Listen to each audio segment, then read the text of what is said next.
We've seen the impact that the dream of the modern world is having on the environment and other species. But how is it affecting the human family? One of the primary expectations people have of the modern industrial system has been that by growing the economy, life will get better for everyone, that we are continually moving toward a more socially just world. But is this true? When I was growing up, I always thought that, of course, the world will become more equal. There'll be more people educated, people will get jobs, and, we'll all be better off. We'll all be more prosperous. However, what has happened in the last 20 years or so is the world has become more unequal.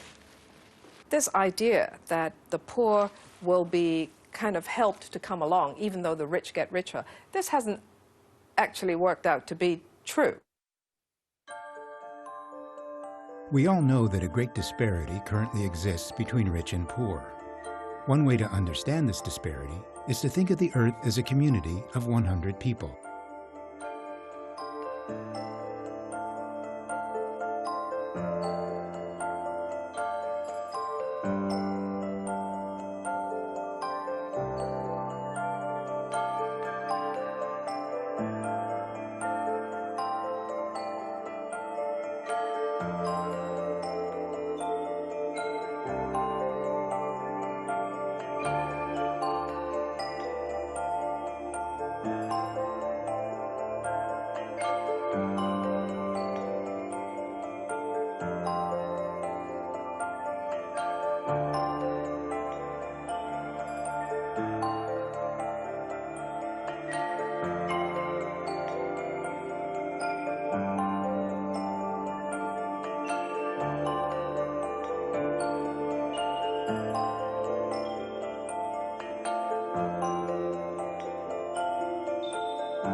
Although significant progress has been made in addressing issues of social justice, systems of power and privilege still perpetuate injustice throughout the world. Much of humanity continues to suffer from the legacy of centuries of colonialism, imperialism, and racism. A socially just world is a world in which if you had to draw a lot and it would put you anywhere in that society, you would feel perfectly confident. You wouldn't be worried because you knew whatever lot you drew would be a good lot. It doesn't mean everything's equal. It just means that every single person in that society has a decent shot at living the fullest life that they can. But if you close your eyes and you think to yourself, there's no more racism. All this racism stuff, that's in the past. Close your eyes and think to yourself, would you want to be black? Would you trade places? Well, if you wouldn't trade places, then there's work to be done. People around the world are starting to realize that climate disruption, pollution, and other environmental problems will soon have an impact on the way they live. But for millions of others, it already has.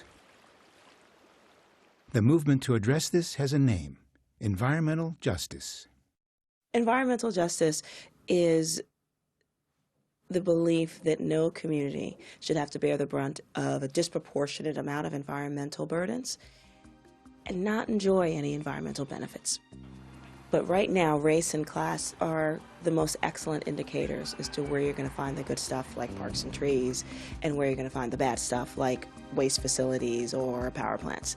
And around the world, that is something that you see.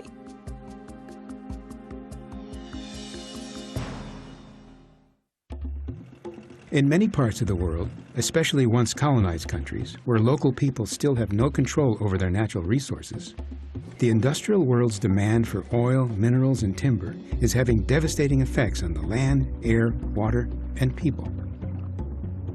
An example is the Niger Delta of Nigeria, where hundreds of millions of dollars of oil have been extracted and exported, yet most of the people live in poverty on less than $1 US a day.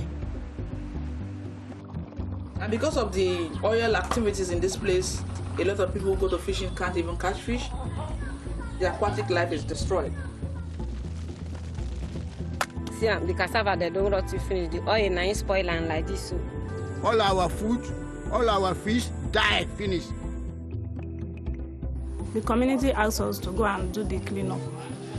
I was 5 months pregnant. I miscarried. We are 9 women who miscarried. Oil should be a blessing, not curse to our land. But I think it's a curse to our land, man. We are dying here. What we do not understand is that we humans are only part of this ecosystem. And when we kill part of this system, we are killing ourselves.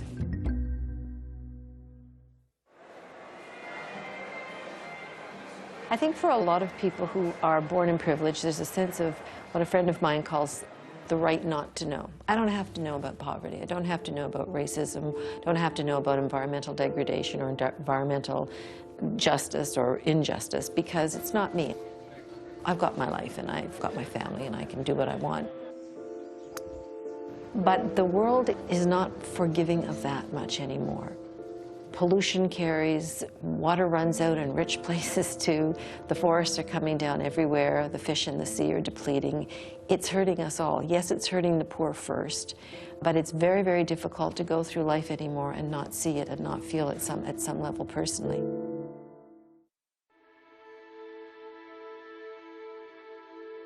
Those of us in the modern world have had access to more money, more food, more comfort, more entertainment, more travel, and more communication than any people who have ever lived. But has all this made us happier? The idea that material gain leads to personal fulfillment has been demonstrated not to be the case. Although incomes have skyrocketed in economically advanced countries, study after study has shown that levels of reported happiness have remained the same or even declined. There is a great loneliness of spirit today. We're trying to cope in the face of what seems to be overwhelming evidence that who we are doesn't matter. Meanwhile, we're yearning for connection with each other, with ourselves, with the powers of nature, the possibilities of being alive. When that tension arises, we feel pain. And then we cover that over with anything that we can use to disconnect and to go away. The reason that people are into this mass consumption nightmare dream is because people are lonely and people are hurt and people really believe that more income, more stuff, more consumption, more things, the relationship with things will fix the hunger in the human heart. And it will never work. This is not the best of all possible worlds, even though it appears that way on TV and advertisements. I think people in their most poignant and honest moments will admit this is really hard right now for everybody. The anguish we feel for what is happening to our world is inevitable and normal and even healthy. So pain is very useful. Just don't be afraid of it. Because if we are afraid to feel that, we won't feel where it comes from. And where it comes from is love. Our love for this world. That's what is going to pull us through.